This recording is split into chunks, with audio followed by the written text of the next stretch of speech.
Dear colleagues, my name is Tijana Scepanovic. I am an assistant professor at the Faculty of Sport and Physical Education, University of Novi Sad.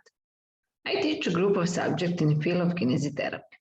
It is a great honor and pleasure for me to be able to present my research today at the International Scientific Conference Novelties in Sport Science. The topic of my work is the effectiveness of core stabilization on posture in adolescents. At the beginning of the 21st century, man is encountered with major climate, technological, and social changes affecting the growth and development of children as well as the health status of adults. A low level of physical activity of children in early childhood, the use of modern technologies, and inadequate nutrition result in a risk of chronic metabolic and cardiovascular diseases. Children are becoming more obese and they therefore have undeveloped muscles which represent the basic for the proper body posture. Furthermore, the working population with all assistance and support of modern technologies have become less active. They mostly spend their working time in a sedentary way, and there is an increase in their abstinence due to the painful conditions on their locomotor apparatus. The proper posture is important to everyone and their static and dynamic functioning. The balanced muscles of dorsal and ventral region, the strength of the trunk stabilization muscles, and the flexibility of joints are the basic indicators of the proper posture. Every forward, backward, or lateral movement of one segment of the body also entails the adjoining body segments. Thus, the biomechanics of the spine and upright posture is disturbed. If a body is exposed to the impact of an external force for a longer period of time, and the muscles are not able to withstand it, the proper body posture is impaired, which leads to the development of postural disorders.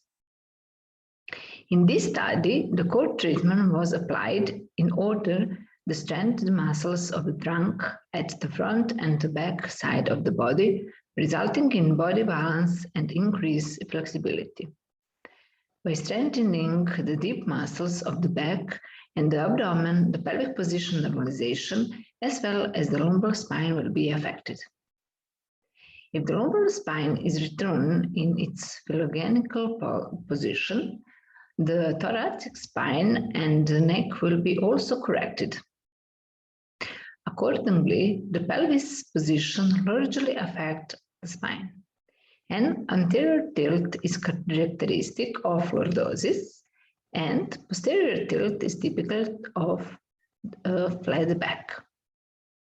The aim of the study was to determine the effects of 6-week course treatment on the sagittal plate posture.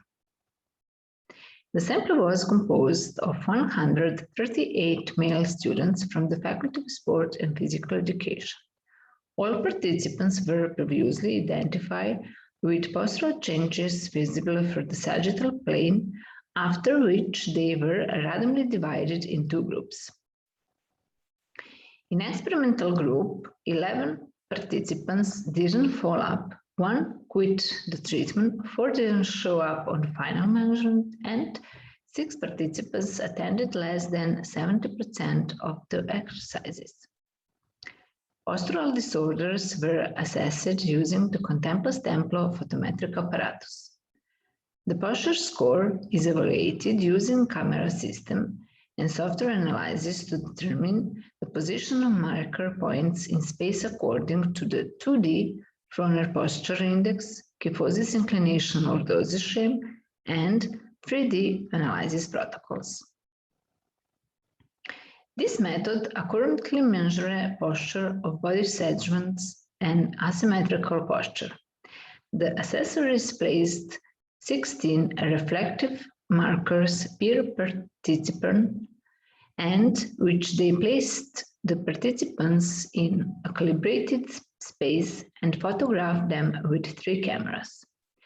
For 2D protocols, photographing is subject was sagittal and for 3D protocol frontally from the back. The control group received no intervention. The experimental treatment lasted 6 weeks and was performed 3 times a week. This was a total of 18 basic courses lasting 30 minutes each. The treatment included exercises to increase the mobility and strength of the neck, shoulder, pelvic and hips, and anti-flexion, anti-extension, and rotation exercises were used to stabilize the spine. The McGill curl-up was performed during each treatment for all 6 weeks. In the first 2 weeks, the subject performed general and introductory exercises. Week 3rd and 4th with additional movements and rotations. During the 5th and 6th weeks, the exercises were performed on unstable surfaces. Intensity of these training courses were individual, but each one started at submaximal.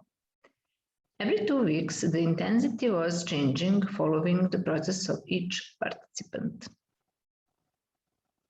Results from repeated measure ANOVA showed a significant in time and interaction for thoracic P equals 0.02, partial eta square equals 0.03. For a lumbar distance, P equals 0.00, for partial eta square equals 0.09. And cervical lumbar lead angle, P equals 0.00 and partial eta square equals 0.00. In addition to the significance mentioned above, the significant main effect of time was showed in thoracic kyphosis index, P equals 0.00 and partial eta square equals 0.07. In the next segment, posture changes are not statistically significant, which is logical because the treatment exercises focused on stretching the muscles of the central part of the torso. By 3D analysis protocol, the thoracic distance was drastically reduced in EG from minus 2.52 to minus 1.65. In the study of the adolescents up to 14 years of age, the results average around minus 1.032. At the age of up to 12, average values of minus 0.64.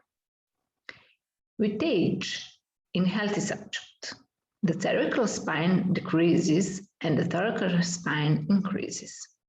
This would mean that the trend in healthy people is to move the head forward, but moving the head forward and increase the thoracic spine. Since we are the sample of respondents with pre-existing sagittal problems, any reductions in distance is an excellent result. At the lumbar distance, positive effects were also obtained after the first treatment, which was expected because the greatest emphasis was on the central part of the trunk. This study concludes that it is possible to improve postural imbalance after 6 weeks in healthy adolescents. This research has its limitations related to choice of the measuring instrument that would more reliably verify changes in posture. The practical contributions of the research is the correct choice of ET, which has proven to be suitable for creating muscle balance of the ventral and dorsal side of body and indicators of proper posture. The importance of the research is reflected into wide application on proposed treatment in children, adolescents, but also people who are not evaluated in physical activity. So by applying exercise, they can maintain their working ability.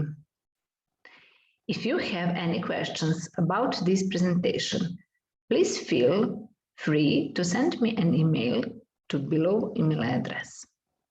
Thank you very much for your time and attention.